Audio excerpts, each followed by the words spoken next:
Por todos conocido, pero bueno, hay que darle los créditos correspondientes. Es profesor e investigador en el Departamento de Educación y Comunicación de la Universidad Autónoma Metropolitana, la UAM Xochimilco.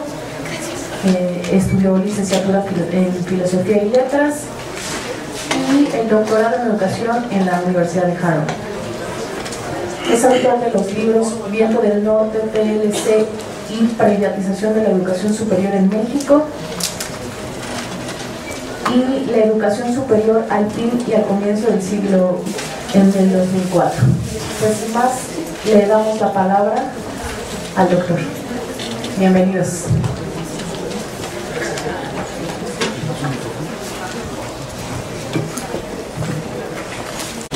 Honor siempre estar aquí en la UNAM para discutir con ustedes este tema de los actores en la educación. La ponencia que voy a presentar se titula La educación entre líderes sindicales, burocracia gubernamental y empresarios. La voy a leer para mayor precisión. Propongo que una manera de identificar a los actores más importantes, los que fijan el rumbo de ese gran navío que es el sistema educativo nacional, es ver quiénes han estado detrás de las que han sido las macro decisiones que se han tomado en los últimos decenios y que han generado el perfil y el rumbo que hoy tiene la educación mexicana. Con esa idea, creo que una primera gran decisión en las últimas décadas fue la de cambiar de raíz y a partir de los años 80 la concepción del financiamiento para la educación. Todavía hasta 1982 se puede decir que el financiamiento de la educación giraba en torno a la idea de la creación de un patrimonio. Es decir, se inspiraba en la política y la práctica de aumentar de manera creciente los recursos para la educación y responder así a las crecientes necesidades de cobertura y, aunque implícitamente, al derecho a la educación. Si en 1960, por ejemplo, el gasto total en educación era de cerca de 2.000 millones de pesos, en 1975 se dedicaban más de 30.000 millones de pesos y en 82 ya eran casi 370.000 millones, con una inflación sumamente baja. Al venir la crisis de la deuda y rechazarse la alternativa de un club de deudores latinoamericano, el gobierno, bajo la presión de los organismos internacionales, optó por convertir los recursos destinados a la educación en una especie de fondo de contingencia del que pudo tomarse prácticamente la mitad para dedicarlo al servicio de la deuda y sujetar el resto a los vaivenes del pago de ese servicio. Como nos muestra Margarita Noriega, si un año aumentaba el servicio de la deuda, ese año disminuía el gasto en la educación y viceversa. Para la nación, esta fue una pérdida de soberanía. Para la educación, la pérdida de la idea y práctica de que la educación era una prioridad fundamental para la nación. Desde entonces se institucionalizó la política de que los recursos para la educación son flexibles y sus montos se determinan a partir de criterios externos al ámbito educativo. Desde entonces, como se ha dicho repetidamente, no hay una política de Estado estable y creciente en el financiamiento, y este está más bien sujeto a vaivenes y decisiones arbitrarias que plantean iniciativas costosas y frecuentemente inútiles. Lo más importante, que la falta de una respuesta suficientemente fuerte al desmantelamiento del patrimonio del derecho a la educación concedió a los sucesivos gobiernos una gran libertad para recomponer el andamiaje político que sustenta a la educación mexicana. 2. De tal manera que una segunda importantísima decisión estratégica a fines de los años 80 fue la de hacer a un lado la alianza que a través de la educación se mantenía con los sectores populares corporativizados y sustituirlos por una alianza con las cúpulas empresariales. Torres Bodet nos ayuda a recordar cómo era la antigua alianza con los líderes sindicales cuando cuenta que en los años 1940 Ávila Camacho decidió suprimir del artículo 3º aquella frase que decía: la educación que imparte el Estado será socialista. Esta le había sido heredada por Lázaro Cárdenas. Antes de hacer la modificación, sin embargo, el presidente llamó a su oficina a los principales dirigentes del sector obrero, a quienes planteó la cuestión. Los entonces jóvenes líderes aceptaron, pero en contraparte pidieron que se añadiera en el texto constitucional otra frase que estableciera que toda la educación que imparta el Estado será gratuita. Y así fue. Sin embargo, 50 años más tarde, en febrero de 1990, también en Los Pinos, el gobierno de Salinas de Gortari llamó a las cúpulas empresariales, Coparmex, Concanaco, Conacintra, etc., para firmar un acuerdo donde, entre otras cosas importantes, se derivaba que los empresarios tendrían a su cargo, junto con funcionarios públicos, la dirección de casi un centenar de universidades públicas, las llamadas universidades tecnológicas. Pero además, en esos meses, implícitamente se aceptaron los puntos más importantes de la agenda que el sector empresarial había publicado en 1988. Descentralización de la educación, modificación del artículo 3º constitucional para dar paso a la educación privada, revisión conjunta empresarios, autoridades educativas de planes y programas de estudio e investigación, recuperación de los valores religiosos, destierro de la ideología de clases sociales en conflicto, etc.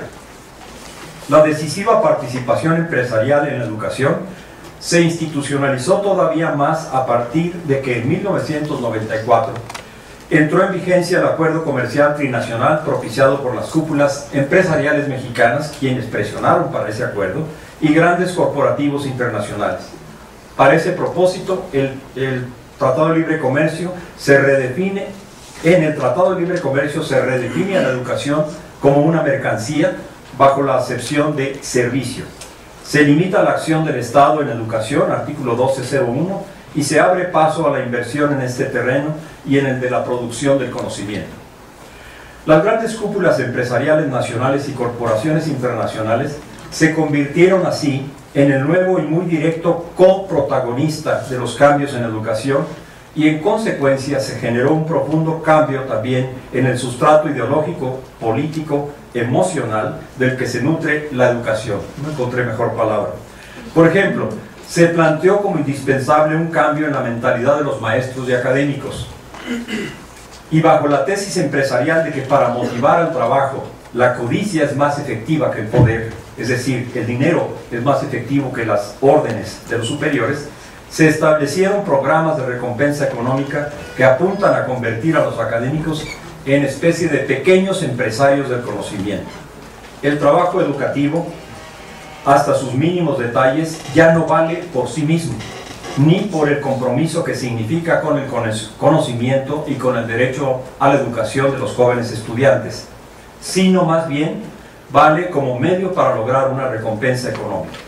La evaluación nacional para determinar quiénes tienen derecho a la educación, derecho efectivo a la educación, se confió al Ceneval, un organismo privado también, cuya asamblea estaba integrada o está integrada por un buen número de instituciones y empresas privadas, y estas comenzaron a participar también en la elaboración de los propios exámenes.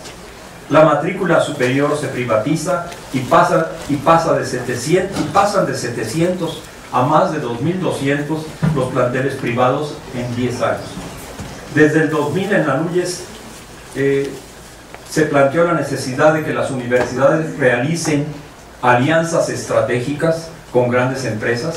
Se crea la función universitaria de vinculación con corporaciones, ciudades del conocimiento, universidad de industria, y a los empresarios se les integra en la Coordinación Nacional para la Educación Superior, la COMPES, órgano encargado de elaborar el Plan Nacional de Educación Superior, y la ANUYES. Y la ANUYES propone restringir la matrícula sobre todo en las instituciones públicas. Se fortalece además la venta de servicios y la educación continua, y el posgrado se convierte en una próspera industria. Sobre todo a partir de 2000 se multiplican las iniciativas gubernamentales empresariales respecto de la educación básica. Los grandes empresarios se convierten así en el nuevo partner o asociado de la acción educativa del Estado, y esto ha determinado profundamente las políticas, las iniciativas, pero también los resultados. La cuestión de los resultados es particularmente importante en este momento en que el país se encuentra sumergido en una dinámica de violencia, guerra interna, crisis económica y política, y un cada vez más profundo desmantelamiento del indispensable y permanente proceso de construcción de nación que le da identidad y la perspectiva a cualquier país. En ese contexto, la respuesta a la pregunta de cuál es la educación que nos ha dejado este relevo de protagonistas, de líderes sindicales a empresarios, en estos últimos 25 años, no puede ser más descorazonadora.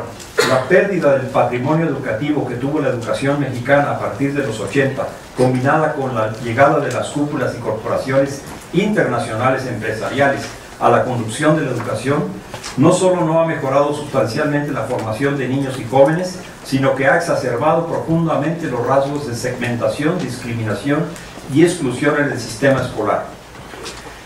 Y las visiones empresariales de la educación han empobrecido profundamente la formación de niños y jóvenes.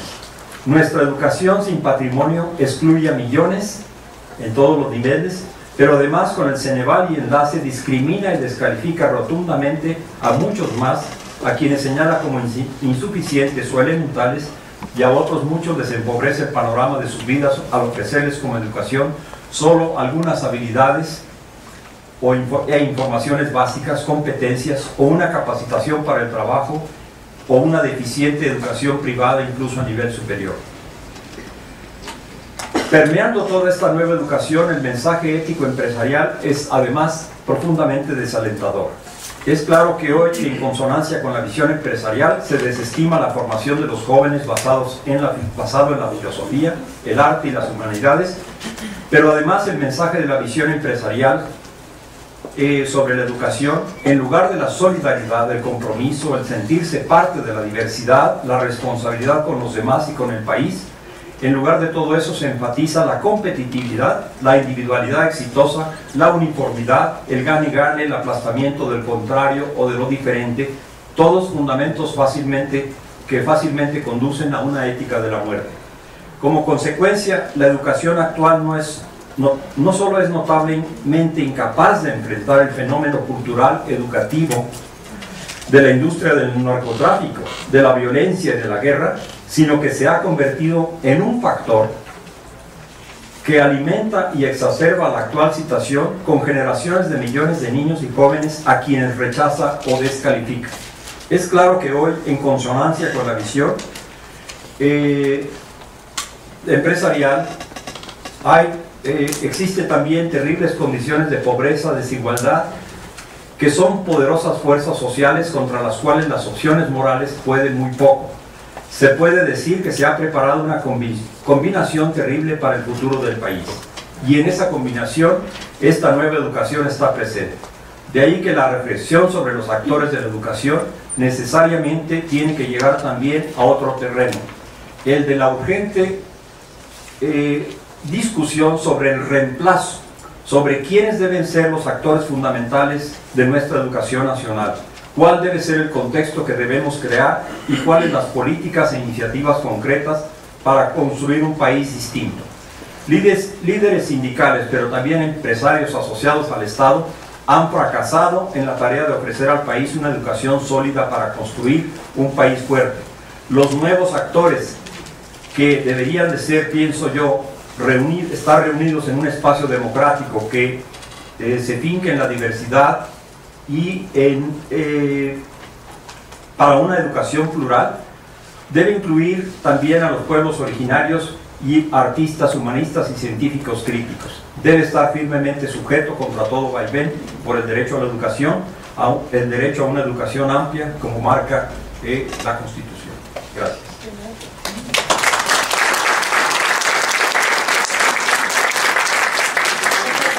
Al doctor Hugo Aboites, y vamos a dar la palabra al doctor Romualdo López Zárate, miembro del área de Sociología de la Universidad Autónoma Metropolitana, investigador en el tema Educación Superior. Es un académico con larga trayectoria como docente e investigador, licenciado en Sociología por la Universidad Iberoamericana y doctor en Educación por la Universidad Autónoma de Aguascalientes. Muchas gracias. Muchas gracias por la invitación, por compartir el presidio para el amigo Hugo. Y Quisiera señalar en el tiempo que tenemos algunas inquietudes. Los investigadores como actores en la formulación de políticas públicas, yo considero que no es nada nuevo, pero los investigadores son pilares fundamentales de un sistema democrático, porque son de los pocos grupos sociales que siguen reclamando y ejerciendo libertad para investigar lo que ellos quieren. Hay todavía un margen amplio para que los investigadores puedan decidir cuáles son los temas de su investigación. Hay un respeto de las instituciones para que los investigadores puedan hacerlo, y creo que somos de los pocos grupos sociales que todavía podemos elegir en libertad nuestros temas de investigación. En este sentido, esta libertad para un sistema democrático es fundamental. La libertad de los investigadores es fundamental, porque nuestros resultados no van a estar, aunque no siempre, pero la mayor parte de las veces no están condicionados ni por factores políticos, religiosos, militares o incluso institucionales. Entonces los investigadores creo que son un actor fundamental en la sociedad, en una sociedad democrática. Y voy a tratar dos temas, nada más. Somos importantes, pero somos muy poquitos. Voy a dar algunos datos de cómo somos en la sociedad tan pocos, cómo hemos tratado de llenar este vacío, y después algunas conjeturas sobre la diversidad, la complejidad y heterogeneidad de los investigadores en educación. La siguiente. Voy a dar algunos datos sobre por qué somos tan poquitos y cuáles son las dificultades que tenemos para crecer. La siguiente. En una reciente investigación que acaba de publicar Perfiles Educativos de Alicia Colina Escalante de la Universidad de Tlaxcala, hace un recuento muy pormenorizado de los investigadores educativos en México. Después de señalar que se considera como investigador educativo, llega a la conclusión de que en 2010, el año pasado, teníamos 712 investigadores en todo el país que pueden reunir la condición con la definición que ella tiene de investigadores educativos. Como ustedes pueden ver, 712 investigadores, pues somos muy pocos para el país. Si hacemos una comparación con estos indicadores internacionales de cuántos investigadores educativos tenemos por cada 100.000 habitantes, pues no llegamos ni a uno. 0.63 investigadores educativos por cada 100.000 habitantes. De estos investigadores educativos, no todos pertenecen al SNI. Hay el 66% de los 712 pertenecen al Sistema Nacional de Investigadores, y de los 712, 343 están en este consejo que agrupa a la mayor parte de los investigadores educativos del país. El COMIE tiene 343. De los 343 investigadores que están en el COMIE, 214 pertenecen al Sistema Nacional de Investigadores. Así como ustedes pueden ver, el dato a resaltar es que son muy pocos investigadores los que tiene el país para enfrentar la complejidad de la educación, la calidad, la cantidad, las instituciones, los programas, etc. Es a todas luces insuficiente que este número de investigadores puedan atender los problemas que tiene el país en sus diferentes niveles. Buena parte de este número de investigadores tratan de formar a más investigadores. Es una de las actividades fundamentales de los investigadores, pues es buscar el recambio generacional e introducir en la investigación a nuevos investigadores. Aquí este esfuerzo de formar a los nuevos investigadores, en un recuento también reciente, tenemos 139 posgrados en educación entre maestrías y doctorados. Es decir, hay un esfuerzo relevante de los 702 investigadores por formar a nuevos investigadores a través de programas de posgrado. Tenemos 139 en el país, de los cuales el 47%, 47 posgrados, el 34% están en el Padrón Nacional de Posgrado de Calidad de CONACYT. Es reducida la cantidad, pero se ha avanzado mucho de los que teníamos a principios del siglo. Programas que reúnen desde el punto de vista de CONACYT condiciones de calidad en las cuales se están formando a los nuevos investigadores. Ya no me dio tiempo de indagar cuál es la matrícula en todos estos posgrados, pero son miles. Los egresados de estos posgrados también son cientos, y el problema, desde mi punto de vista, uno de los problemas mayores es que las instituciones de educación superior, que es donde se van a trabajar la mayor parte de los egresados de estos programas, no hay plazas. Tenemos muchos jóvenes con las capacidades, con las cualidades para ser investigador, que quieren investigar, pero necesitan para esto una plaza dentro de una institución pública. Y las instituciones públicas no estamos creando plazas y nos estamos haciendo viejos. Los promedios de edad, según un informe de la UNAM, el promedio de edad de los profesores de tiempo completo de la Facultad de Filosofía y Letras es altísimo, cerca de los 70 años. El promedio de edad en las instituciones es, en la UAM, es 57 años, y no nos vamos a ir hasta que no tengamos condiciones de jubilación dignas.